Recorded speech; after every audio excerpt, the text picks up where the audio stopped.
just had my first surf trip with the Porsche in the middle of the winter in Norway. And I have to say that it's worked pretty perfect. I have quite a big supboard and a paddle board fitted well on the roof, and I could fit the paddle in the car.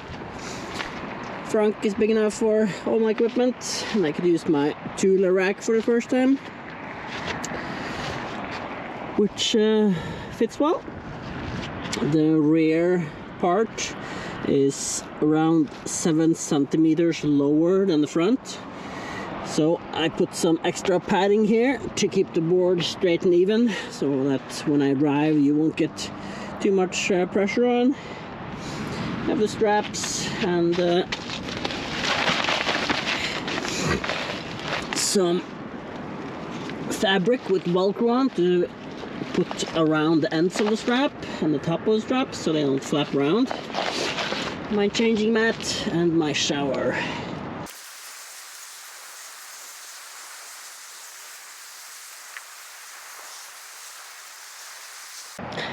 Alright, car is all wrapped up. You can kind of see that it's pretty cold here when the water is starting to freeze on the board already. So, this genius thing, you just have this fabric with Velcro around, and you just tighten the straps properly, and then you can just put the ends of the straps over and tighten it in. Then there's absolutely no sounds at all. Works really well. My paddle fits inside here. I can just thread it through the car. And in the front I have my changing mat, which zips up to a bag so I can keep my wetsuit and all the wet stuff inside there without getting anything else wet. Works perfectly and fits perfectly in the front.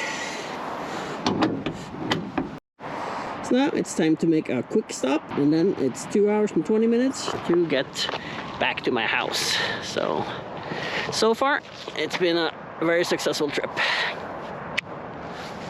So, last stop of the day is the most American place in Norway. You have Trunken, 8th Avenue Diner, and Larsens Bakery. There is a lot of people that have emigrated back and forwards to America here.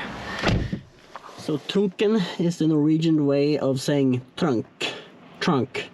So this is actually how they say it in this area, because there's so many Americans living here.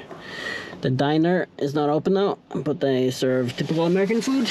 And this is the bakery where they sell donuts, among other stuff, which I'm buying for my American wife.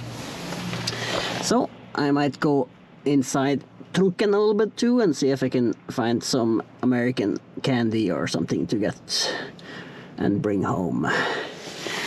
They have even made a small replica of Brooklyn Bridge. That's the walking bridge. Pretty random. And there's the diner.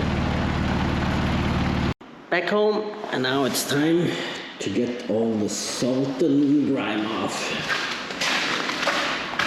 All nice and clean again. Time for some dinner.